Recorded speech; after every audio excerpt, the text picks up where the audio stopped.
Praise the Lord. आप सभी को आज सुबह परमेश्वर प्रभु यीशु मसीह के नाम से मैं सलाम करता हूँ। प्रियो, आज पाम संडे है। आज खजूरी रविवार कहलाता है, पाम संडे कहलाता है और आज पाम संडे की आराधना हम करने जा रहे हैं। और इस पाम संडे में हम परमेश्वर के वचन को समझने जा रहे हैं। आज का जो टाइटल पाम संडे से संबंधित है, यह कौन है? ये टाइटल है, यह कौन है? Who is this? दरअसल ये क्या हुआ था? पाम संडे के समय क्या हुआ था? सारी बातें हम जानते हैं कि पाम संडे में क्या हुआ था।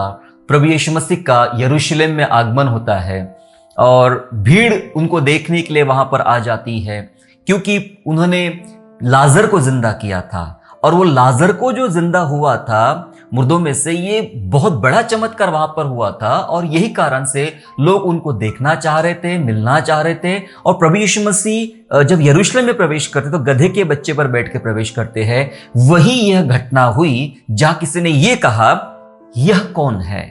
Who is this? जी हां, चलिए मैं सत्वचन निकालेंगे। मत्ती रचित सुसमाचार अध्याय 21 और वचन 7 से लेके वचन 10 तक। Gospel of Matthew chapter 21 and verse 7 to 10, जहां इस प्रकार से लिखा गया है। मैं आपके लिए पढ़ता हूं।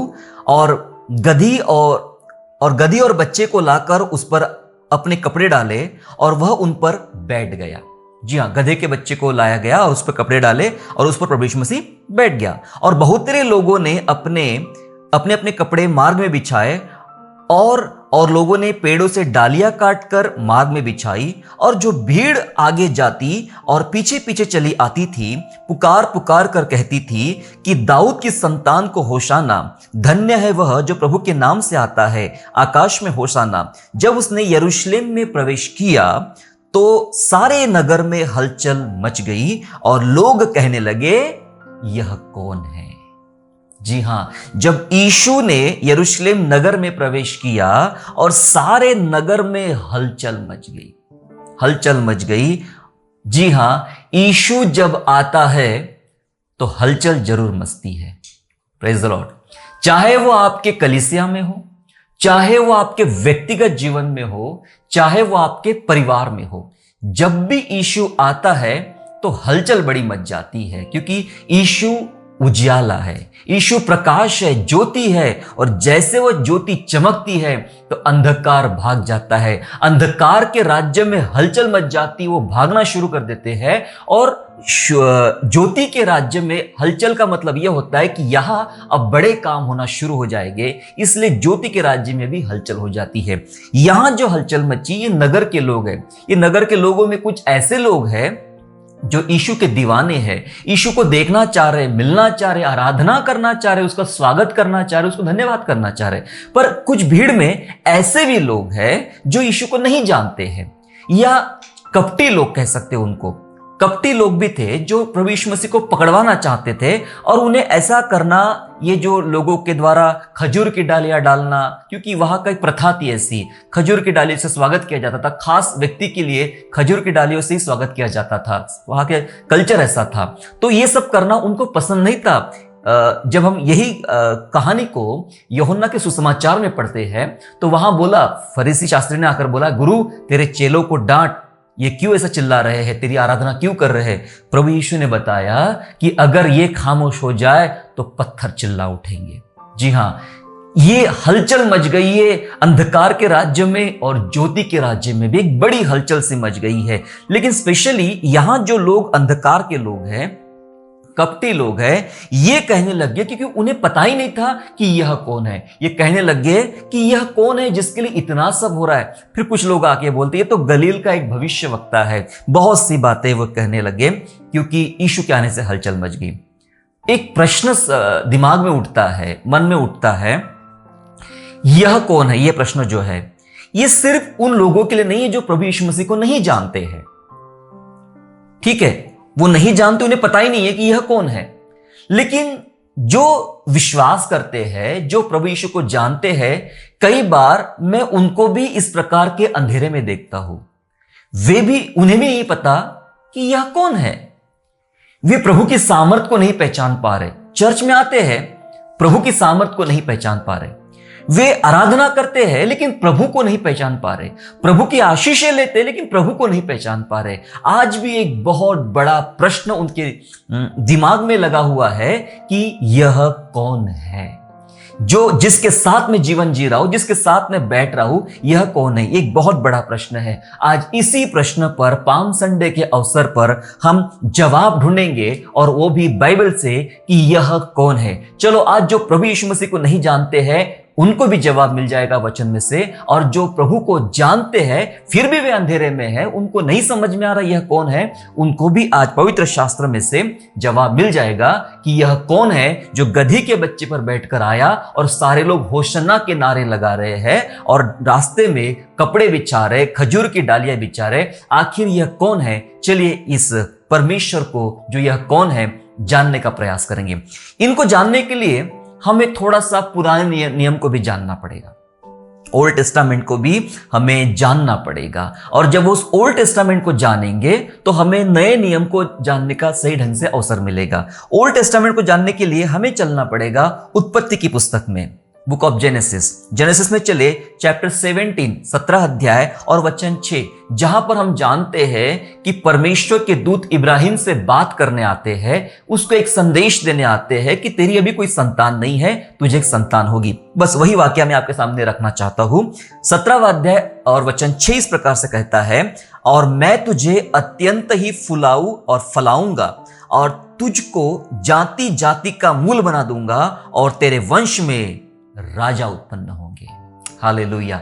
इब्राहिम को स्वर्गदूतों के द्वारा यह बात बताई गई कि तेरी कोई संतान तो है नहीं, लेकिन तू जाति जाति का मूल बन जाएगा और तेरे वंश में राजा उत्पन्न होंगे। इब्राहिम के वंश में राजा उत्पन्न होंगे।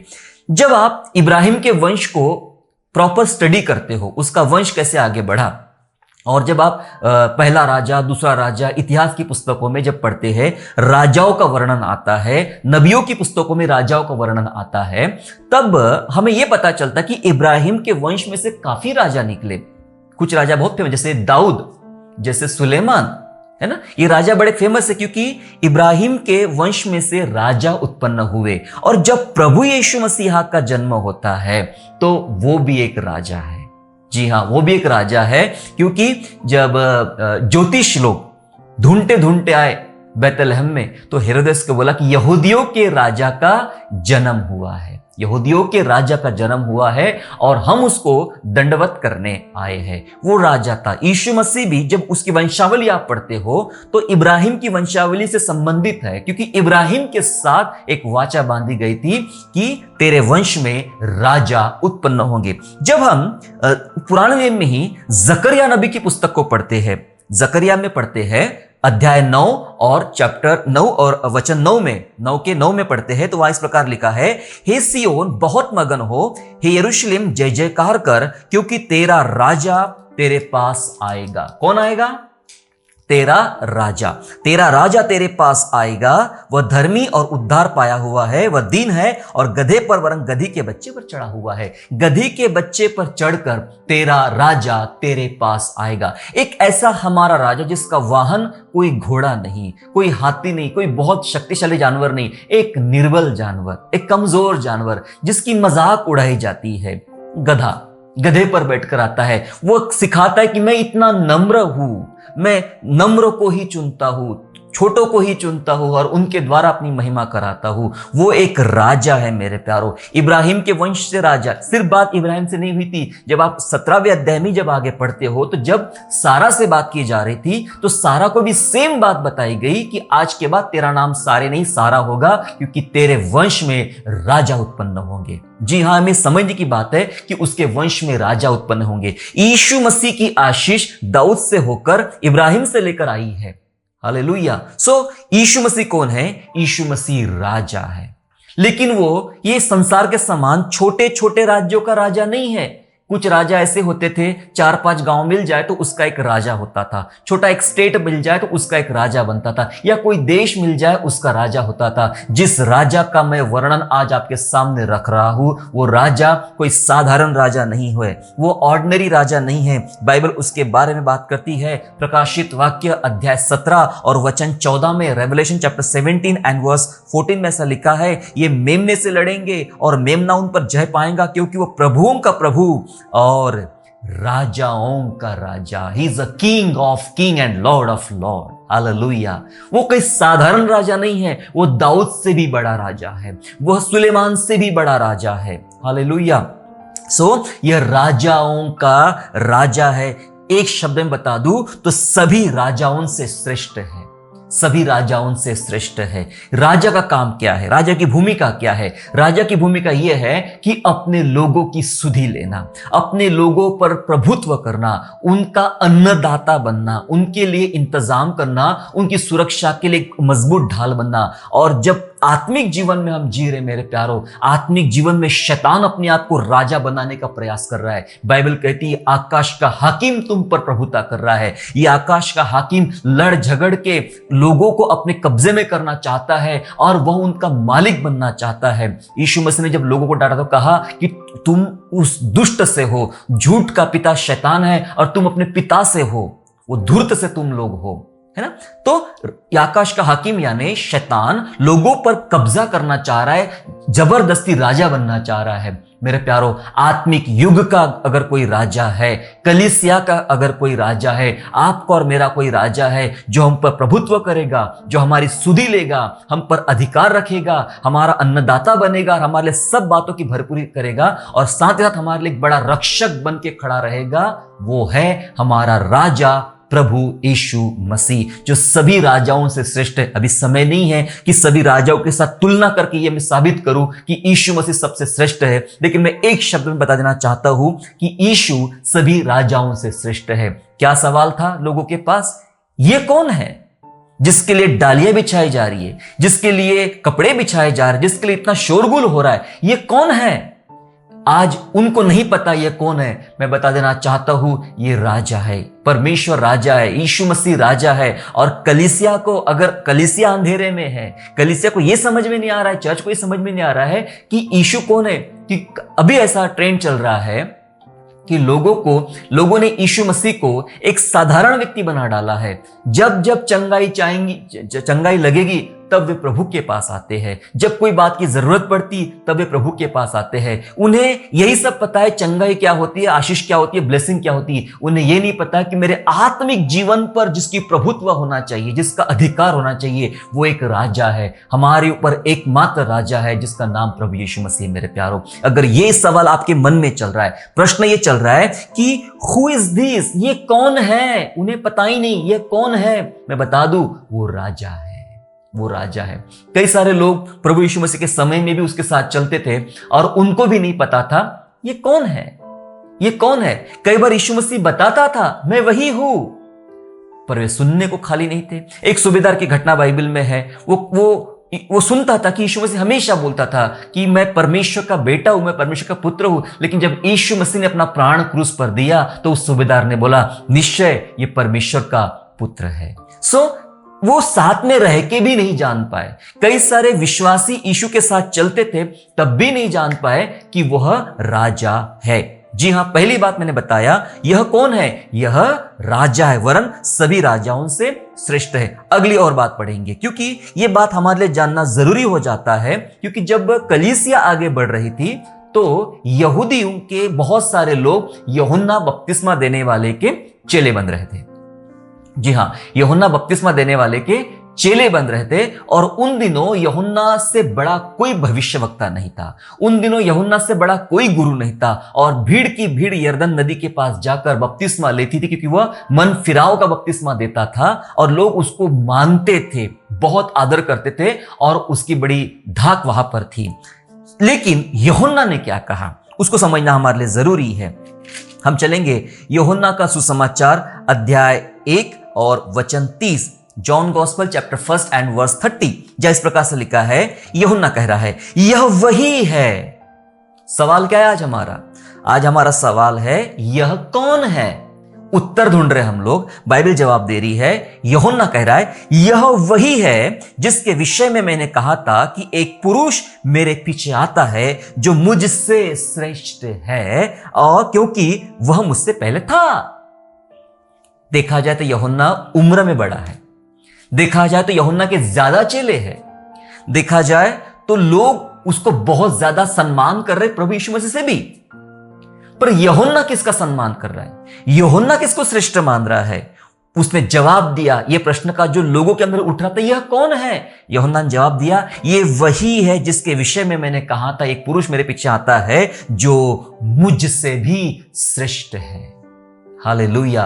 यूहन्ना से बड़ा श्रेष्ठ है, यूहन्ना बपतिस्मा देने वाले से बड़ा श्रेष्ठ है। तमाम यहूदियों को इसकी जानकारी मिलना चाहिए, तमाम उन लोगों को इसकी जानकारी मिलना चाहिए, तमाम उन सारे लोग जो यूहन्ना या यूहन्ना के समान शिक्षाओं को पालन कर रहे हैं। अच्छी बात है, क्योंकि यूहन्ना ने मन फिरा कर बपतिस्मा दिया, लेकिन कई बार ऐसा हो जाता है कि हम व्यक्ति को इतना बड़ा महत्व दे देते हैं कि उसको अपने सिर पे बिठाते हैं कि जो कुछ है वो यही है। कई लोगों ने भी ऐसा किया है, मैं बताना चाहता, कई लोगों ने भी ऐसा किया है, प्रभु यीशु मसीह को छिपा दिया है और उसको छिपा के खुद सामने आते हैं। मैं कर लूंगा ना, मैं संभाल लूंगा, मैं प्रार्थना कर दूंगा, मेरी प्रार्थना से ठीक हो जाएगा, मेरी प्रार्थना से चमत्कार हुआ, मेरी प्रार्थना से यह हुआ, मेरी प्रार्थना से मुर्दा जिंदा हुआ। भाई तेरी प्रार्थना से नहीं हुआ, जिसने किया वो श्रेष्ठ है। तुम उसको सामने दिखाओ, ये बोलना शुरू करो, मैंने कुछ नहीं किया, मैंने कुछ नहीं किया। जी हां, करने वाला परमेश्वर है, परमेश्वर ने किया। बीच में मुझे किसी ने सवाल पूछा कि भाई आपके यहां चमत्कार नहीं होते, मुर्दे जिंदा नहीं होते, बीमारी चंगाई नहीं होती? मैंने कहा बिल्कुल होते हैं, पर मैं ऐसा सबके सामने ढिंढोरा नहीं पीटता हूं कि देखो मैंने प्रेयर किया और वहां पे चंगाई हुआ। अगर वो बताना शुरू कर दूं तो एक लंबी लिस्ट लग जाएंगी, कितने चंगाइयां हुई है, कितने चमत्कार परमेश्वर ने किया है, कितना अद्भुत काम किया है। लेकिन जिस घड़ी में ऐसा बोलना शुरू कर दूंगा कि मैंने प्रार्थना किया और मुर्दा खड़ा हो गया, मैंने प्रार्थना किया वो बांझ को बच्चा हो गया, मैंने ये किया ये हो गया, तो लोग क्या करेंगे? लोग यीशु मसीह को नहीं याद करेंगे, लोग पास्टर हरीश को याद करेंगे, लोग मेरे पे दाएं बाएं घूमेंगे, मेरे पीछे लाइन लगाएंगे और मिलना चाहेंगे, पैसा देना चाहेंगे, कुछ भी करना चाहेंगे। लेकिन कुछ भी करो, आप हमारे लिए दुआ करो, क्योंकि मैंने अपने आप की पब्लिसिटी जो किया है।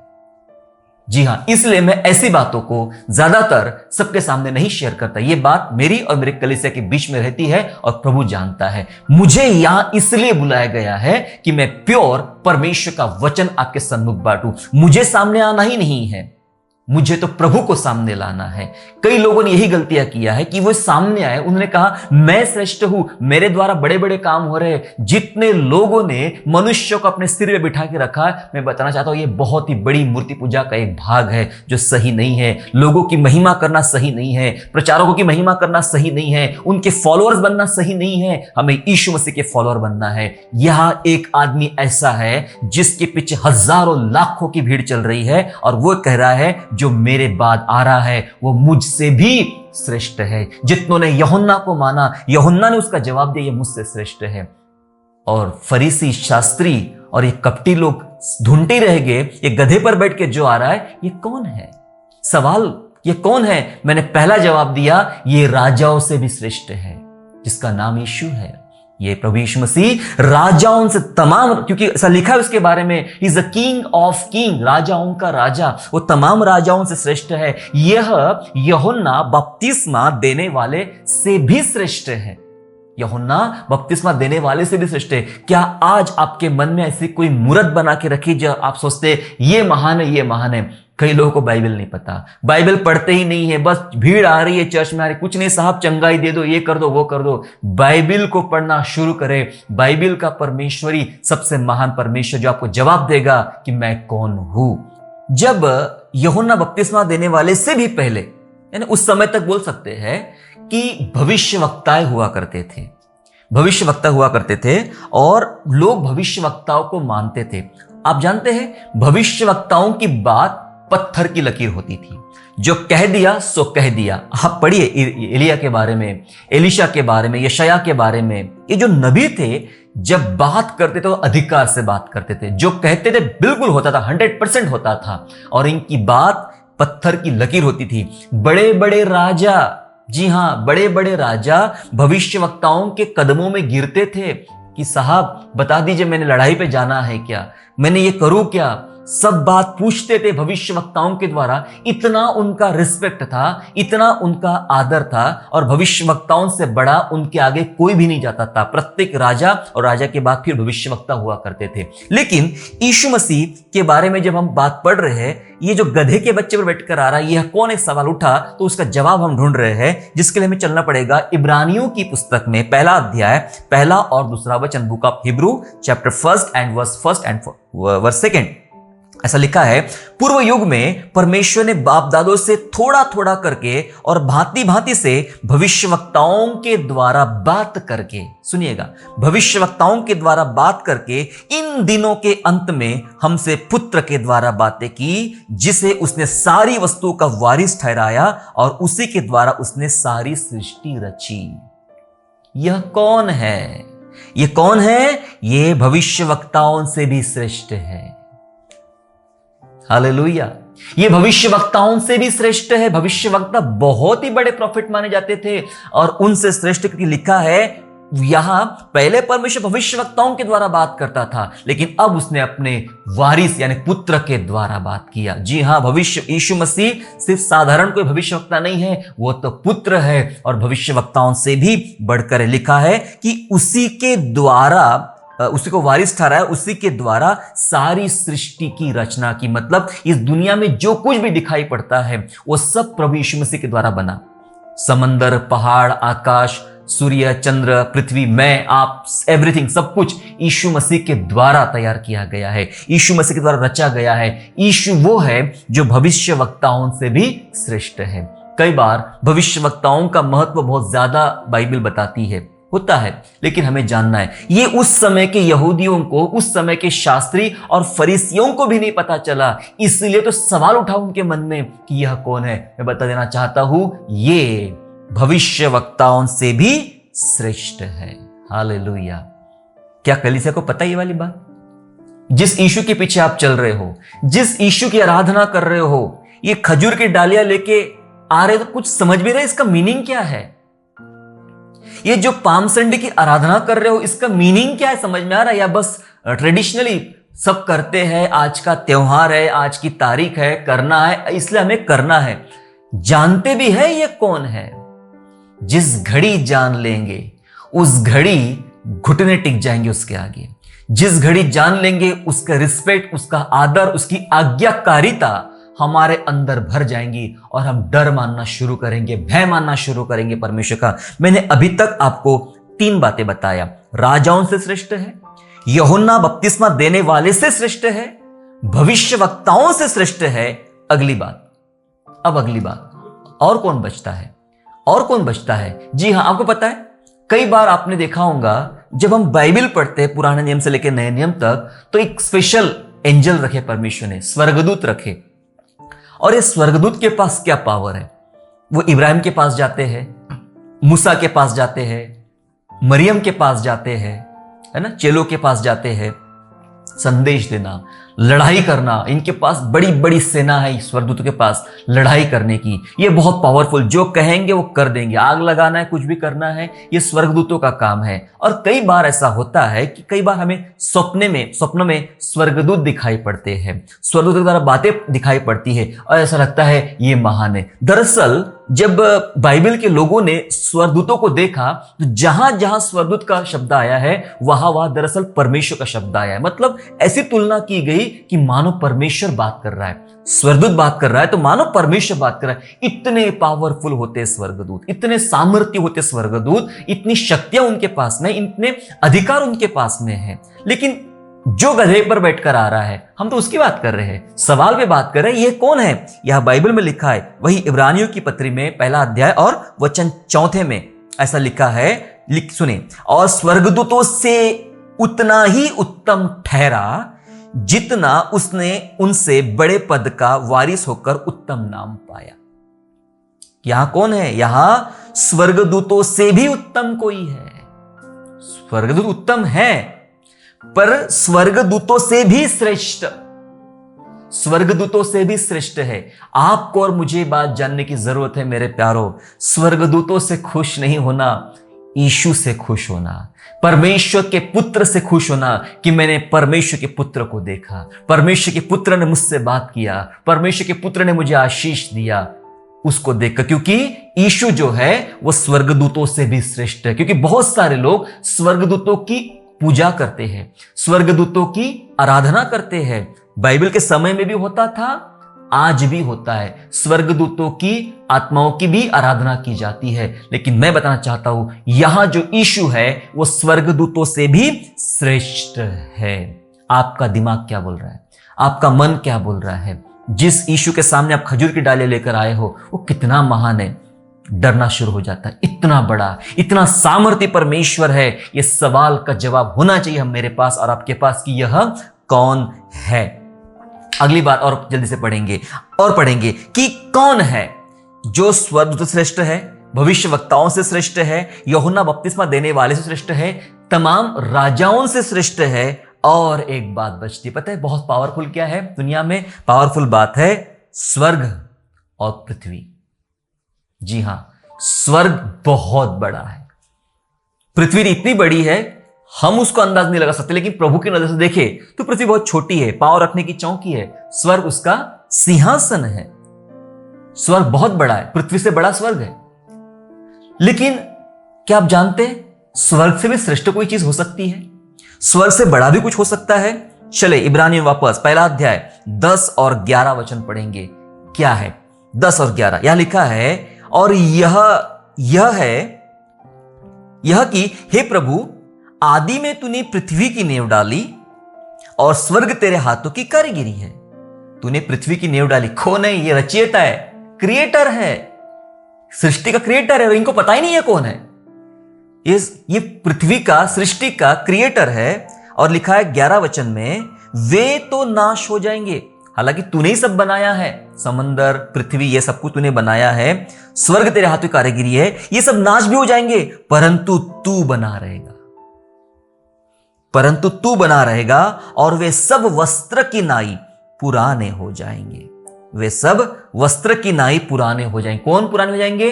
पृथ्वी, स्वर्ग, तमाम चीजें सब पुराने हो सकते। तू तेरी हाथ की रची हुई है, सब पुराने हो जाएंगे। और 12 वचन बोलता है, और तू उन्हें चादर की नाई लपटेगा। वाह, क्या अद्भुत! मुझे बहुत सुंदर लगता प्रभु का ऐसा वचन, इतना पावरफुल लगता है। प्रभु यीशु मसीह स्वर्ग और पृथ्वी को ऐसा चादर के समान लपटेगा। लिखा है चादर की नाई लपटेगा और वे वस्त्र की नाई बदल भी जाएंगे, है ना? नया सूरज बनेगा, नई पृथ्वी बनने वाली है, बाइबल बताती है हमें। वस्त्र के समान नया हो जाएगा, बदल जाएगा, पर तू वही है। सवाल ढूंढ रहे हैं यह कौन है? जवाब आ रहा है बाइबल में से, पर तू वही है और तेरे वर्षों का अंत ना होगा। तू वही रहेगा जो था, जो है, जो आने वाला है। यीशु मसीह कल, आज और युगानुयुग एक सा परमेश्वर है। क्या क्या बदलेगा? स्वर्ग बदल जाएगा, जबकि तेरे हाथों की रचना है। पृथ्वी बदल जाएंगी, तूने अपने हाथों से एक एक वस्तु को बनाया पृथ्वी पर की, और ये सब चादर के समान पुराने हो जाएंगे। हम क्या करते? चादर को पुरानी होगी तो उठा के फेंक देते हैं और नई चादर लेकर आते हैं। परमेश्वर पुरानी पृथ्वी, पुराने सूर्य, पुराने चांद को, पुराने समंदर को, पुराने लोगों को चादर के समान लपेट के फेंक देगा, सब कुछ नया बनाएगा। पृथ्वी नई, नया सूरज, नया आकाश, सब कुछ नया नया हो जाएगा। ये जिसकी एक्सपायरी नहीं होती उसकी भी एक्सपायरी हो जाएंगी। प्रभु की कोई एक्सपायरी नहीं है, तू वही है। हालांकि ये भजन संहिता का वचन है जो यहां कोट किया गया है, तू वही है और तेरे वर्षों का अंत नहीं होगा। कभी भी पृथ्वी का अंत हो जाएगा, स्वर्ग का अंत हो सकता है, लेकिन तेरा अंत कभी नहीं होगा। तेरे वर्षों का तू वही है। क्या पता चला इस भीड़ में ढूंढने वालों को कि यह कौन है? क्रिसमस में कई बार हमारे चर्च में भीड़ आ जाती है, बहुत बड़ी भीड़ आती है। पता किस लिए आई? वो कैंडल कहां जलाते पूछने आते लोग मुझे, वो कैंडल कहां जलाते? मैंने कहा भाई मैं तो कैंडल नहीं जलाता हूं, आज तो प्रभु यीशु का जन्मदिन है, आज कैंडल क्यों जलाएंगे हम लोग, है ना? तो लोग क्रिसमस पर आते हैं, गुड फ्राइडे पर आते हैं, ईस्टर पर आते हैं, देखने के लिए आते हैं ये लोग कैसा करते, क्या करते हैं। यह कौन है उन्हें नहीं पता। मैं कई बार लोगों को पकड़ पकड़ के बताता हूं, सुनो ये राजाओं का राजा है, यही प्रभु है और इसके अलावा कोई नहीं है। इब्रानी की पत्री ने जवाब दिया हमें, वह पृथ्वी और स्वर्ग से भी श्रेष्ठ है। सब बदल जाएंगे, वो नहीं बदलेगा। आखिरी बात और समाप्त करेंगे, ये सवाल का जवाब ढूंढेंगे कि यह कौन है। इसके लिए हमें चलना पड़ेगा इफिसियों की पत्री में, इफिसियों की पत्री और 4 अध्याय और वचन 10, इफिशियंस चैप्टर 4 एंड वर्स 10, जहां इस प्रकार से लिखा है, सुनिए। और जो उतर गया, कहां से? आकाश से। जो उतर गया यह वही है, ऐसा लिखा है यहां पे। जो उतर गया यह वही है। वह कौन है? सवाल ढूंढ रहे लोग, यह कौन है? जवाब आ रहा है, यह वही है जो सारे आकाश से ऊपर भी चढ़ गया और ताकि सब कुछ परिपूर्ण करे। लिखा है जो उतर गया, स्वर्ग से, आसमान से धरती पर आया और धरती से ऊपर भी, आकाश के ऊपर भी चढ़ गया। लिखा है ऐसा वचन में, वो आकाश से नीचे आया, धरती पर आया और धरती से आकाश के ऊपर भी चढ़ गया। हम जानते यीशु मसीह पापियों को बचाने के लिए धरती पर आया, जन्म लिया मनुष्य का, मारा गया, गाड़ा गया, तीसरे दिन जी उठा और जी उठने के बाद वापस आसमान में, स्वर्ग में वापस भी चला गया। लिखा है ताकि सब कुछ परिपूर्ण करे, कुछ भी अधूरा ना छोड़े। ये वही है जो सब कुछ परिपूर्ण कर देगा। परिपूर्ण, हमारा परमेश्वर परिपूर्णता का परमेश्वर है, कोई बात अधूरी नहीं छोड़ेगा। आत्मिक जीवन में, विश्वासियों के जीवन में, इस संसार में कोई बात अधूरी नहीं छोड़ेगा, वो सब कुछ परिपूर्ण करेगा। ये वही है जो आकाश से जमीन पर आया, जमीन से आकाश पे गया। मैंने आपको तकरीबन ये 6-7 बातें बता दिया हूं। ये उत्तर है, हालांकि और भी है, पर ये उत्तर है जो लोग प्रभु यीशु मसीह के सामने सवाल ढूंढ रहे थे, ये कौन है जिसके आगे लोग डालियां बिछा रहे, कपड़े बिछा रहे, चिल्ला रहे, चीख रहे, ये कौन है? नहीं जानते थे, इसलिए तो बोलने गए कि तेरे चेलों को चुप करा। क्या कलीसिया आज यही सोच रही, नहीं जान रही कलीसिया? यदि कलीसिया जानती है तो कलीसिया चुप नहीं बैठेंगी, कलीसिया चीखेंगी, कलीसिया चिल्लाएंगी, शोर मचाएंगी, कहेंगी यीशु ही प्रभु है। आसमान के नीचे और जमीन के ऊपर दूसरा कोई नाम नहीं दिया जिसके द्वारा उद्धार पाए, एक ही नाम है और वो नाम है प्रभु यीशु मसीह का। ये कौन है? मैंने आपको क्या बातें बताए? मैंने बताया यह राजाओं से श्रेष्ठ है। ये कौन है जो गधे के बच्चे पर बैठकर आ रहा है? ये राजाओं से श्रेष्ठ है। ये दूसरी बात बताया, यूहन्ना बपतिस्मा देने वाले से श्रेष्ठ है। तीसरी बात मैंने आपको बताया, ये भविष्यवक्ताओं से भी श्रेष्ठ है। चौथी बात बताया, स्वर्गदूतों से भी श्रेष्ठ है। जितने पावरफुल स्वर्गदूत है, स्वर्गदूतों से भी श्रेष्ठ है। पांचवी बात बताया, स्वर्ग और पृथ्वी से श्रेष्ठ है। जी हां, स्वर्ग से और पृथ्वी से श्रेष्ठ है। और छठी बात बताया, ये वही है सब कुछ परिपूर्ण करने वाला, ये वही है जो सब कुछ परिपूर्ण कर देगा। जी हां मेरे प्यारो, यदि आपको, मैं सोचता हूं कि आपको इस बात का जवाब मिल गया, जवाब मिल गया तो आओ आज पाम संडे की आराधना आनंद से करें। ट्रेडिशन मान के नहीं, ये उत्तर जानकर कि मैं जिसकी आराधना कर रहा हूं वो कितना श्रेष्ठ है, कितना महान है, फिर मैंने उसकी कैसी आराधना करना चाहिए। आओ हम आनंद से उसकी आराधना करें। राजा नम्र गधे के बच्चे पर बैठकर आया है, हम भी चिल्लाए होशाना, दाऊद के संतान की होशाना। धन्य है वह जो परमेश्वर के नाम से आता है। जी हां, इसलिए हमें आराधना करना क्योंकि वह बहुत श्रेष्ठ है। चलिए हम लोग प्रार्थना करें। पिता, यीशु के नाम से आपका हम धन्यवाद करते प्रभु जी, हमने जान लिया कि आप बहुत श्रेष्ठ है। सब बातों से, राजाओं से, भविष्यवक्ताओं से, यूहन्ना बपतिस्मा देने वाले से, स्वर्ग से, पृथ्वी से, स्वर्गदूतों से, सब बातों से प्रभु आप श्रेष्ठ है, बढ़कर है प्रभु जी। हम धन्यवाद करते हैं पिता, हमारे जीवन में ऐसा भय डाल के हम आपको वैसा ही जाने, वैसा ही माने जैसे आप है। श्रेष्ठ, सर्वश्रेष्ठ, सर्वव्यापी, सर्वज्ञानी, सर्व सामर्थी, ऐसे महान परमेश्वर आप है प्रभु जी। आपका हम धन्यवाद करते। धन्यवाद कि हमारा प्रभु बहुत ही श्रेष्ठ और बहुत महान परमेश्वर है।